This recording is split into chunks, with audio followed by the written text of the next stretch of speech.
ಸಾಗರ ಆರ್ಯ ಹಿರಿಯ ಸಮಾಜದ ಅಧ್ಯಕ್ಷನಾಗಿದ್ದೀನಿ. ಹಾಗೇನೆ ಇವರು ಪರಮೇಶ್ವರ್ ಅಂತ ನಮ್ಮ ಆರ್ಯ ಹಿರಿಯ ಸಂಘದ ಸೆಕ್ರೆಟರಿ ಅವರು. ಇವರು ರಘುಪತಿ ಅವರಂತ, ಅವರು ಮಾಜಿ ಉಪಾಧ್ಯಕ್ಷರು. ಅವರು ದಿವಾಕರ್ ವಕೀಲರು, ಅವರು ನಮ್ಮ ನಿರ್ದೇಶಕರು. ಇವರು ಶಿವಪ್ಪ ಅಂತ, ಇವರು ನಮ್ಮ ಸಂಘದ ನಿರ್ದೇಶಕರು.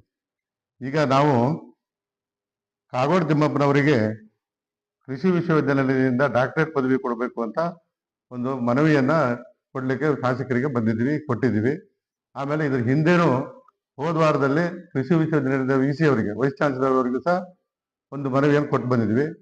ಯಾಕೆ ಅವ್ರಿಗೆ ಕೊಡಬೇಕು ಅನ್ನೋ ಒಂದು ಉದ್ದೇಶ ಅಂತಂದ್ರೆ, ಕಾಗೋಡು ತಿಮ್ಮಪ್ಪನವರು ತಮ್ಮ ಜೀವಮಾನದ ಅವಧಿನ ಎಲ್ಲದನ್ನು ಸಾರ್ವಜನಿಕವಾಗಿ ಮೀಸಲಾಗಿಟ್ಟು ಸಾರ್ವಜನಿಕರಿಗಾಗಿ ಅವರ ಕೆಲಸವನ್ನು ನಿರ್ವಹಿಸ್ತಾ ಬಂದಿದ್ದಾರೆ. ವಿಶೇಷವಾಗಿ ರೈತರಿಗೆ ಭೂ ಹಕ್ಕನ್ನು ಕೊಡಿಸೋದ್ರಲ್ಲಿ ವಿಶೇಷವಾದ ಒಂದು ಕಾರ್ಯವನ್ನು ಮಾಡಿದ್ದಾರೆ. ಹಾಗಾಗಿ ಅದನ್ನೆಲ್ಲದನ್ನು ಇಟ್ಕೊಂಡು ಅವರಿಗೆ ಡಾಕ್ಟರೇಟ್ ಪ್ರಶಸ್ತಿಯನ್ನು ಕೊಡಬೇಕು ಅಂತ ನಮ್ಮ ಮನವಿ ಇದೆ. ಆಮೇಲೆ ಅವರ ಕಾರ್ಯವೈಖರಿ ಅಂತಂದ್ರೆ, ಮೊನ್ನೆ ಇದು ಇರುವಕ್ಕಿಯಲ್ಲಿ ಕೃಷಿ ವಿಶ್ವವಿದ್ಯಾನಿಲಯ ತರೋದ್ರಲ್ಲಿ ಅವರದ್ದೇ ಪ್ರಮುಖ ಪಾತ್ರ. ಅದಕ್ಕೆ 700 ಎಕರೆ ರೆವಿನ್ಯೂ ಭೂಮಿಯನ್ನು ಸಹ ಮಂಜೂರು ಮಾಡಿಸಿ ಅವ್ರು ಕೊಟ್ಟಿದ್ದಾರೆ. ಹಾಗಾಗಿ ಅವರಿಗೆ ಒಂದಲ್ಲ ಎರಡಲ್ಲ, ಅವ್ರ ಜೀವಮಾನ ಇಡಿಯಲ್ಲಿ ಬಡವರ ಮತ್ತು ಹಿಂದುಳಿದವರ ಶೋಷಿತರ ಪರವಾಗಿ ಯಾವಾಗಲೂ ಅವರು ನಿಂತಿದ್ದಾರೆ. ಅದಕ್ಕಾಗಿ ಅವರಿಗೆ ಡಾಕ್ಟರೇಟ್ ಪದವಿಯನ್ನು ಎಂದೋ ಕೊಡಬೇಕಾಗಿತ್ತು. ನಾವು ಮನವಿ ಕೊಡೋದಲ್ಲ, ಈ ಸೊಳಗನೆ ಗುರುತಿಸಿ ಅವ್ರಿಗೆ ಕೊಡಬೇಕಾಗಿತ್ತು. ಈಗಲಾದ್ರೂ ಕೊಡ್ಲಿ ಅಂತ ಹೇಳ್ಕೊಂಡು ನಾವು ವಿಶ್ವವಿದ್ಯಾಲಯಕ್ಕೆ ಒಂದು ಮನವಿ ಕೊಡ್ತಾ ಇದೀವಿ. ಹಾಗೆ ಸರ್ಕಾರಕ್ಕೂ ಅದ್ರ ಮುಖಾಂತರ ಒತ್ತಡವನ್ನು ತರಬೇಕು ಅಂತ ಶಾಸಕರ ಮುಖಾಂತರ ಒತ್ತಡವನ್ನು ನಾವು ಕೊಡ್ತಾ ಇದ್ದೀವಿ ಅಂತ ಹೇಳಿ ಸಾಗರ ಕ್ರಾಂತಿ ಆರ್ಯ ಹಿರಿಯ ಸಂಘದ ಕಾರ್ಯದರ್ಶಿಯಾಗಿ ನಾನಿದ್ದೇನೆ. ಸನ್ಮಾನ್ಯ ಶ್ರೀ ಕಾಗೋಡು ತಿಮ್ಮಪ್ಪನವರಿಗೆ ಕೃಷಿ ಮತ್ತು ತೋಟಗಾರಿಕೆ ವಿಶ್ವವಿದ್ಯಾಲಯದಿಂದ ಗೌರವ ಡಾಕ್ಟರೇಟ್ ನೀಡುವ ಬಗ್ಗೆ ನಾವು ಸನ್ಮಾನ್ಯ ಶ್ರೀ ಶಾಸಕರಾದ ಗೋಪಾಲಕೃಷ್ಣ ಬೇಲೂರವರಲ್ಲಿಯೂ ಮತ್ತು ಕುಲಪತಿಗಳಾದ VC ಅವರ ಕುಲಪತಿಗಳ ಜೊತೆಗೂ ಒಂದು ಮನವಿಯನ್ನು ಸಲ್ಲಿಸಿದ್ದೀವಿ. ಆ ಮನವಿಯಲ್ಲಿ ಈ ಅಂಶಗಳಿದ್ದಾವೆ. ಶಿವಮೊಗ್ಗ ಜಿಲ್ಲೆ ಶ್ರೀಯುತ ಗೋಪಾಲಗೌಡ, JH ಪಟೇಲ್, ಬಂಗಾರಪ್ಪ ಮುಂತಾದ ಸಮಾಜವಾದಿಗಳ ತವರೂರು ಹಾಗೂ ರಾಷ್ಟ್ರಕವಿ ಕುವೆಂಪು, ಅನಂತಮೂರ್ತಿ ಜನಿಸಿದ ಜಿಲ್ಲೆ. ಈ ಜಿಲ್ಲೆಯಲ್ಲಿ ರಾಜಕಾರಣಿಗಳ ನಡೆನುಡಿಗಳಲ್ಲಿ ಕಾಗೋಡು ತಿಮ್ಮಪ್ಪನವರು ಒಬ್ರು. ಸನ್ಮಾನ್ಯ ಶ್ರೀ ಕಾಗೋಡು ತಿಮ್ಮಪ್ಪನವರು ಗೋಪಾಲಗೌಡ ಲೋಹಿಯ ಅವರ ಅನುಯಾಯಿಯಾಗಿ ಅವರಲ್ಲಿರ್ತಕ್ಕಂಥ ಎಲ್ಲವನ್ನೂ ಇವರು ಮೈಗೂಡಿಸಿಕೊಂಡು ಲೋಹಿಯ ಸಿದ್ಧಾಂತದಿಂದ ರಾಜಕಾರಣಕ್ಕೆ ಪ್ರವೇಶ ಮಾಡಿದ್ದಾರೆ.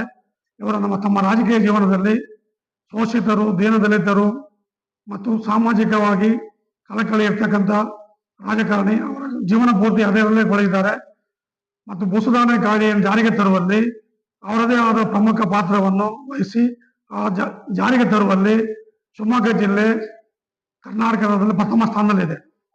ಭೂಸುಧಾರಣೆ ಕಾಯ್ದೆಯಲ್ಲಿ ಈ ಭೂಸುಧಾರಣೆ ಕಾಯ್ದೆ ಜಾರಿಗೆ ತಂದಿರತಕ್ಕಂಥದ್ದು ಮಸೂರಿ ಅಂತ IAS ಅಧಿಕಾರಿಗಳಿಗೆ ತರಬೇತಿ ಕೊಡ್ತಕ್ಕಂಥ ಸಂಸ್ಥೆಯಲ್ಲಿ ಕೂಡ ಶಿವಮೊಗ್ಗ ಜಿಲ್ಲೆಯಲ್ಲಿ ನಿಚ್ಚಳವಾಗಿ ಅದರ ಹೆಸರುವಾಸಿಯಾಗಿದೆ.